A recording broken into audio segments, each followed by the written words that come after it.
Hey guys, how you doing? Hope you're just staying hydrated, doing well, finding 5 to 10 minutes a day to do some breathing, meditation, even if it's just sitting quietly in a chair, laying on the floor, getting centered as we go through each and every day, dealing with the chaos and the Trump train and all that's happening right now. And some of that anxiety that's coming up, just calm your mind. Hope you're hanging in there. My sister was just here, so she left, and all we did was eat. And I am going on a diet because food. And today I'm going to work on, or just share with you some of the image I got, the economy. I wanted to find out if Trump wants to tank the economy on purpose. And if that is the case, what are his motives? I also looked into our tariff craziness and that whole poor math formulaed tariff board. And also, the tariff against China is supposed to be going into effect at midnight, 104% to be exact. I got into Jinping's energy to see what he's thinking about that, if he's willing to back down. Interesting. And also Trump's energy in the Oval Office. I got into his physical being to see what was going on around there, and who's there and what's happening. Musk and Navarro were there too, so they had something to say. And he's gonna have, oh yeah, so the owl spirit. This owl comes to me. I've been in this water and I keep seeing different images down the way, and they're getting better. But I also got some really interesting ones, that I tried to decipher to see what they meant. And he whispered something in my ear, our little owl friend. I'll share that with you. Hopefully this won't be too long. Like I said, been busy, and I just wanted to get this and put it out. I have my cards. I'll pull some cards, I think, and things might come up that I want to ask questions on, but let's get started. So let's get started. So I'll start off with my owl spirit. I was in this, some of you may know, I'm in sort of in this continuous vision where I'm in this water by an island, and this owl spirit comes to me, and depending on the day. I was in this water, and actually it's getting better. It used to be mucky and dirty and floating black stuff. And out beyond in the distance is the sun starting to break through a little bit. But there was a glowing, beautiful city, like an emerald city or the shiny city on the hill. But it's still way out there. But I do notice that the water is getting less mucky, less yucky, and I can see the blue is coming through, which is awesome. And I can see I'm closer to that city on the hill.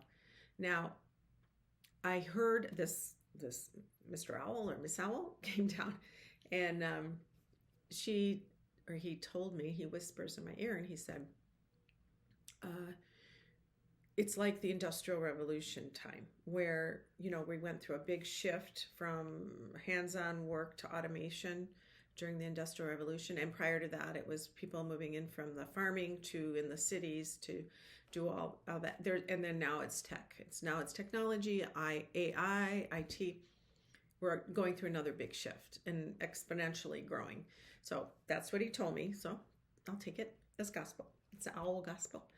And so I already had that idea, but I think that was reinforcing it. This is a long process. Like, just it's not timing. It's just the way the world is going, and that's how this is right now. But because I feel really good about this water clearing, and I'm getting closer, and I can feel the bottom. I can feel the bottom of the sand under my feet inside the water. But what I'm starting to notice too is the muck is going away, but there's a big kind of wall of kind of tall metal. There is a public artist, and Richard Serra, I believe, he did these giant sheets of thick metal, really tall, and he put them. It was a very controversial project. He put them in this plaza, and it kind of blocked all these people as they traveled I think it was in New York or somewhere, but people did not like it because it cut them off because they had to travel around it. And so it wasn't really well received, but he's a very famous public artist, and he has his pieces in quite a few places. But he did these metal things. So I'm looking at this wall, and it's like that. And it's the Trump administration. First of all, it's Trump, but now I'm sensing it's the administration. What the interesting thing is, though, is, and you guys can help me figure this out, and some of you know that this is all an experiment, creative visions, I don't know, entertainment purposes. You guys can help me figure it out, but I trust what I'm seeing, and so I just have to figure out what they exactly mean. So this black wall is in the water. Now, as I'm watching it, it's tightening up. This wall of metal is tightening up smaller and smaller, and it's still tall, and it's a wall of metal, thick metal, but I see it tightening up closer to shore. And I still see that pretty city over there, shiny and bright. But between me and the city, there's this wall, but it's moving towards the island. And there's an opening now that is to the right of it. And this black wall of metal is encircling tighter and tighter and tighter till it's almost a complete circle. And it's getting smaller as well. And I thought, well, is that the United States, or is that the United States, that pretty city?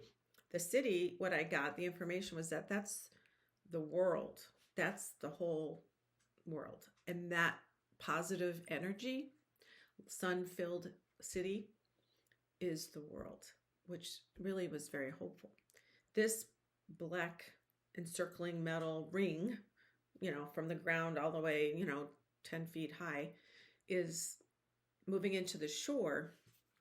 Now, I think that is the Trump administration, the Trump and his people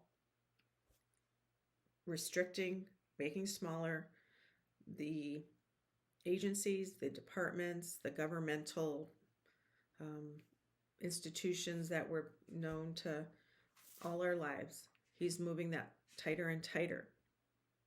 The thing is, which is fascinating to me, is it feels like we are separate from that. It's the administration's choices to make this smalling, right? And everybody's taking them to court. The people are taking them to court, and the judges are ruling left, right, and center. But it's like we're having a new version, or a new United States, or a country outside of that. Now, I think the billionaire people, they don't want to pay any taxes and they just want to keep it. That is separate. That is actually with us. The tax money is over here. I know this makes no sense. His administration, maybe it's the administration, maybe it's the restrictions, but it's getting smaller. Now, I feel the United States is growing outside of that. Like, we are creating a new version of the United States, and that's his world. That's the Trump administration's world, this black, dark, restricted, circular form. And we're out here in the water, and we see the city, and we're all part of it. That is only a small portion, and it really is separate. But I know there's Social Security and Medicare and Medicaid and all that. And that's there. I sense that. That's part of that. But our world, our United States it's going on. We're moving forward in a really positive way. I don't know how that will work. Screwing with the economy for his own purposes. We all know that he's all about the money and the grift. But he also is not, he doesn't realize, because his brain isn't working right, he doesn't realize the economy needs to flow for him to get all this money, and for his billionaire buddies to get his money to not pay taxes. So the more he ruins the economy, the less they have, the less jobs we have, and all the people will suffer and they won't pay the taxes. And it's a ecosystem, right? And he does want to manipulate it. that's the feeling. He wants to manipulate the economy because he's a megalomaniac and he wants to have all power, and he wants to feel that, like, if I say this, they're going to do this. The Dow is going to go up. If I say that, the Dow is going to, it's all about manipulation. It's all about, I say this and the world listens. I say that and people do what I say. He is trying to squeeze every dollar out of it for his people. But what I'm sensing is that it's going to backfire on them, because the economy, we need taxes to pay for the stuff, and he's ruining that, but he's doing it for his own purposes, and he wants to just feel powerful. He just wants to. Saw him passing secrets to Putin. He's already passed these on, and Putin is playing him. So I see that there is no question, and this is for entertainment purposes. Putin is going to play him, and that's why Putin doesn't have too many tariffs, or Russia doesn't. He's saving them all for the allies. Now, I wanted to see, because tonight at midnight, China is supposed to be getting that 104% tariff put on them at midnight. So I wanted to check in to see what Xi Jinping is going to do, if he's going to back down, or if Trump, I don't see Trump backing down, but I'll get into the Oval Office and tell you a second what I see, what's happening in the Oval Office. But when I'm in Xi Jinping's energy, he's very solid. He's not a fly-by-night kind of guy. He's not whimsical and laughing. He's very solid. I feel like he's a table. He's standing here and he's looking at, or I'm imagining my country, the country, and he's moving things around. So if this industry caves, the people that did that, or the industry, he's going to move, it's like areas, people, I don't know if he's going to move people, but he's going to create jobs or create things for people to do. Now, the other thing I see him doing is really creating these trade pathways, trade streams with Russia, a lot more, and Australia. And I do see something with Europe, and I don't know what that is, but there's something going on with Europe that he's doing. But he has, he's going to wait it out. He doesn't want to give in. He's like, no, they're a long game country. They think that Americans can't, we're too flippant. We don't have delayed gratification, which we don't. But he's like, they're going to wait it out. They're not going to back down. I think they may give a few inches, like they'll say, we're going to take off this over here and this tariff off that for, the reciprocal tariffs. But I don't feel like it's going to happen yet. I don't feel like it's going to happen anytime soon. I feel like he's holding his ground. I think it's going to go in. And I think when I looked at the Dow Jones, the other day, I saw it going down and then going back up, and I feel like it's going to go down a little bit more. I'm seeing 35, but I don't know. I know nothing about markets and the fluctuations, but I don't know. But I do think the other countries, he says, there's 50 or 70 countries that are working with us to come up, we're pressuring them because we've been carrying all these countries forever, and they're finally going to be paying their fair share. And, and I guess there are things that could be done. I'm not mad about that. It's just the ways they're doing it, and the crazy equation that came up with it. So I do feel like there's about 38. I don't see 50 or 70 countries. I see there's quite a few countries talking to them to try and maybe work out some tariff agreement. I saw Mexico's wall, the tariff wall, is much lower and thinner. And I think it has to do with food and because our farmers need to, food needs to go back and forth. And also the car parts. There's something with the car parts and, the cars going back and forth and materials. So I feel like Mexico's going to come up with an agreement much sooner than Canada. Canada's wall is less thick and it's shorter, but it's still there. Canada's not backing down as of now. I feel like they will eventually here, not the distant future, but China's going to hold their own. Trump isn't backing down. I don't see him backing down. I feel like he is, he's delusional a lot of the times, and he doesn't see past his nose. Now let's get into that Oval Office. So I'm Trump, I'm in his energy, I'm behind the oval or the resolute desk, and I'm looking at the chaos in this room. He loves it when people argue about whatever they need to do. He loves it. And, you know, a side note, in his past life, I've done a reading on his past life. He was something in the 30s. He was in a prisoner of war camp, or he was something, and he died. And I think it was in Germany or Poland or somewhere over there. But he felt powerless in that life. He was supposed to learn a lesson by the end of that life and bring it to this experience. Something about his lessons, his karmic patterns, a lot of them are layered, but this is about being powerful and being healing the kind of victimness that he went through in that life. I'm not sure 100%, but that's the feeling.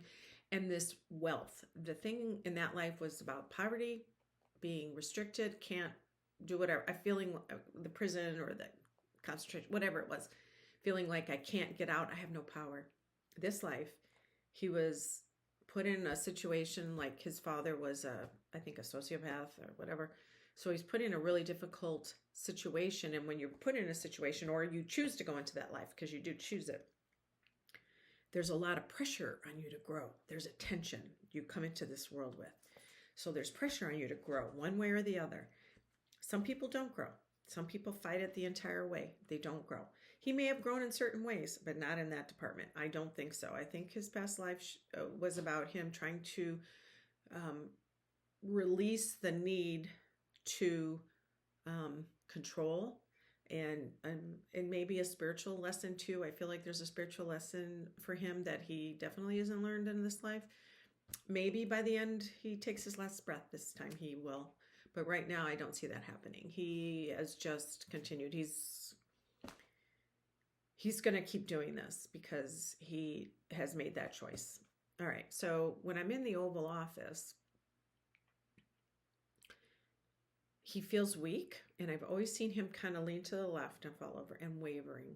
I also saw when he has this $100 million parade for his birthday, which makes zero sense. All that money could go to like feeding kids on SNAP programs, or even sending medication to countries that don't bring it here, and don't have people die. But he's going to have this parade, or wants to, for the military. And I see him standing like he did when he had COVID, and he was standing on the balcony of the hospital, and he had just gotten a balcony of the White House, and he had just gotten back from the hospital, and you could tell he was breathing very deeply, and he was having a hard time catching his breath. That's the feeling I got. He's watching this parade, but I sense that there's an illness or something affecting him. And I don't know if you'll be able to see it, but I sense that will be happening during this parade time. But going back to the Oval Office, I see him wavering, I see him weaker, and I also sense that there's like nutso cuckoo banana stuff going, and there's like, I don't know, dozens of people in the Oval Office. I don't know if it can even fit in there. But I see Musk and I see Navarro, Peter Navarro and Elon Musk. And when I'm in Musk's energy, looking at, I feel I'm getting smaller and smaller and smaller. I don't feel weak. I just feel like my influence is getting smaller.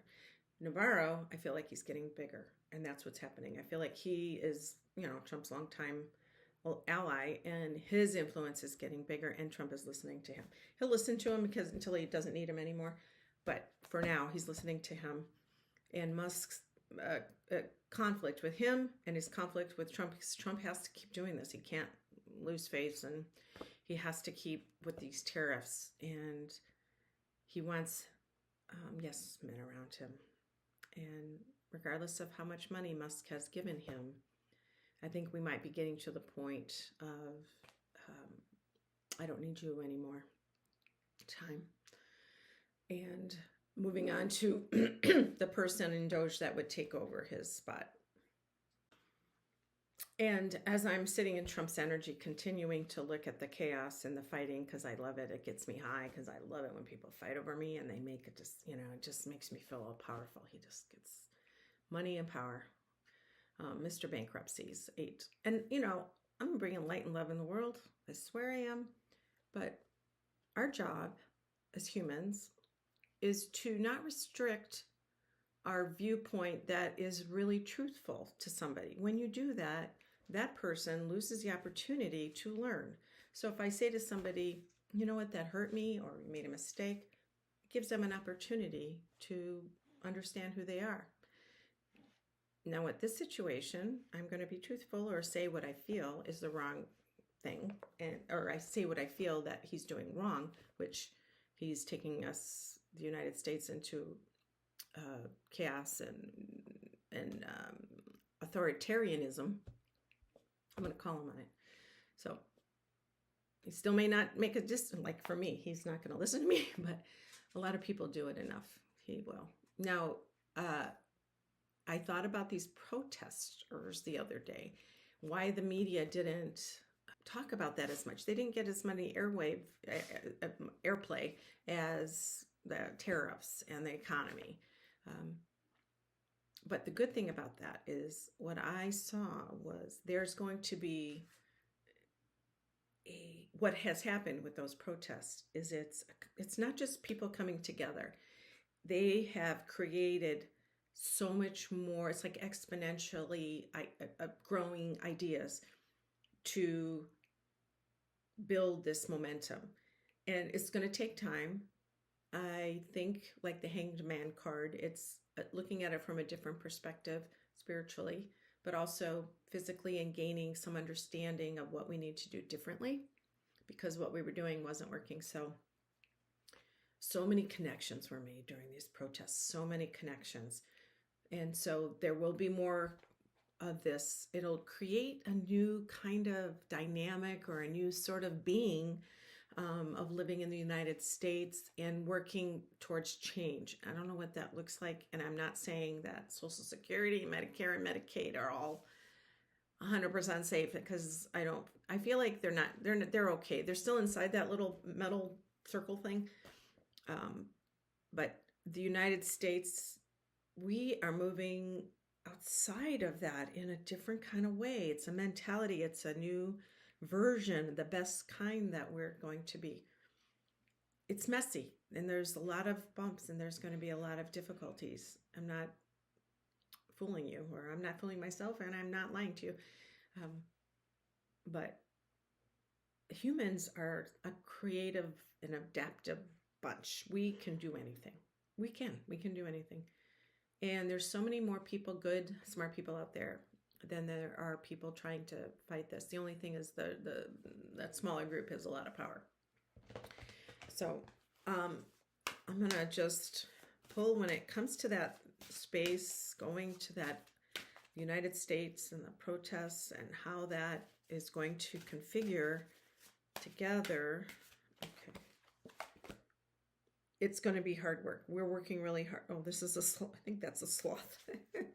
It's slow and slothy, but the typical Nine of Wands card is the guy with the bandage. He's in that fight, and he's not giving up. He may be bloodied and battered, but he is not giving up. So, and then the Emperor and the Seven of Pentacles, which, again, Seven of Pentacles is slow and steady wins the race. We're growing it. Takes a long time when you put the seeds in the ground and for the tree to grow. And I know it seems like crazy, but the Emperor is also the strength, the creating the institutions and the structure. So that is going to happen. And I felt really hopeful when I saw that. So take heart in that. And I asked the Christ consciousness what we can do in this time of chaos and confusion and fear and anxiety. And what I got was send peace and love to them. Now, whatever you believe in God, the universal oneness, the Great Spirit, pure love that you get, that you can imagine is the highest form of love that you can imagine God being. Send that to our leaders, especially the ones that you don't like, especially the ones that you think are doing immoral and unethical things, because they need that more than anybody. Surround them with light and love and the perfection of the oneness or God light, the Christ consciousness. Miracles can happen in an instant. And if we all do that, little by little, we start to believe and see a new reality. still real 3D world is messy and dirty, and there's some pain here, but there's more, like I said, there's more of us that are good than there is bad. There really is, truly is. And some of these people, the mega folks, are starting to see the light, and I'm going to be reading on that. So the next thing, I just could only do so much today, and I wish you guys well. I wish you peace, and I wish you good days. The full moon comes on the 12th, I think, and that'll, I think, peak some of our energies. And I think after that, Mercury just went retrograde, or went forward. So I think things are going to start speeding up a little bit, and we're going to start to see, at least things will be moving forward, instead of this feeling like you can't fix anything and you feel like it's the restriction against you personally. So things are going to be moving forward, and then they break, and then you fix them. They break and you fix them. That's what the energy is. But it's okay.